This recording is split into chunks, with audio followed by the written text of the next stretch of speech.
when there's other things involved, you want to have a process, right? You want to have a process. You want to have a checklist. You want to have a set like intake of like what's going on here so that you understand all these things. I've developed all these things over time.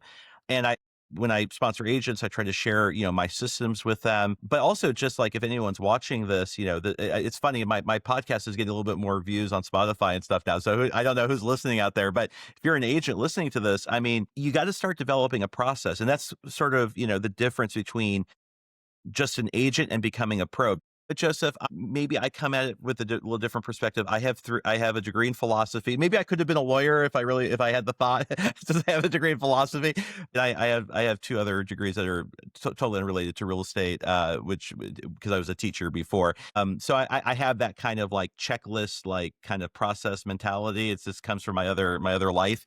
But yeah, I mean, you want to have a set process, and what's amazing is that when you have that process, your clients are more likely to follow you. Like if they feel that you have like a path for them, they're going to follow you down that path. And in a sales process, you kind of need them to follow you because, like, for example, for a house, it's like, okay, I have a very good sense of value.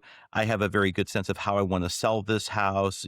Maybe it's a house that was a hoarder house. There's a strategy I'm going to use for that. Maybe this house is more a kind of luxury kind of house. Okay, we have a certain way we're going to position that property, but I may need the seller to do certain things for me, to not necessarily do things to the house, and if you don't have a set process, you're no longer in control of the sales situation. And when you're no longer in control of the sales situation, it's like they're running the show. And yes, they are the deciders. They are the ultimate decision makers, but a good agent's going to guide them into that process, and they're going to make the decision you want them to make for their own good, right? For their own good, because it's going to be good for them. And so it's very hard because, as you know, Joseph, a lot of people don't know is that 75%, roughly around 75% of agents did not sell a house last year. And the average agent's only doing 2 or 3 deals. So it's like most agents actually don't have a process of any kind, actually. They're kind of winging it every transaction. Yeah. And so, one of the things I have noticed that there are more licenses than there are transactions, I think. And so Yes. if you start doing the math, it's like, okay, well, how are all these people realtors?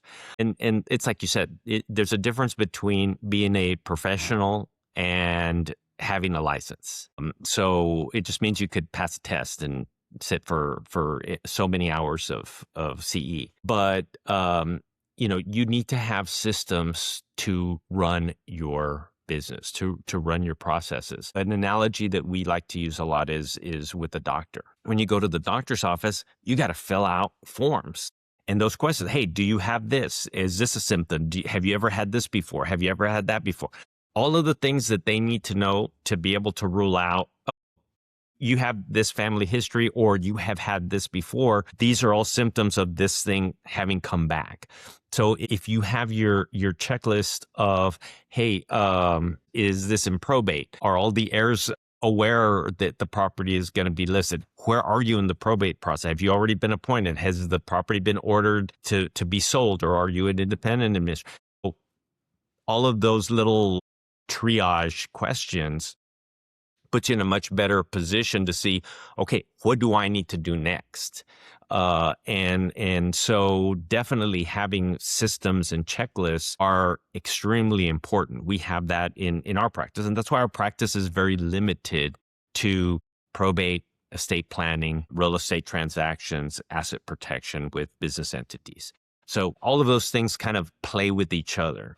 So we try really hard to not we don't take on divorces. We don't do personal injury cases. We don't do any of that stuff because it allows us to focus and have our systems work in the processes that we know.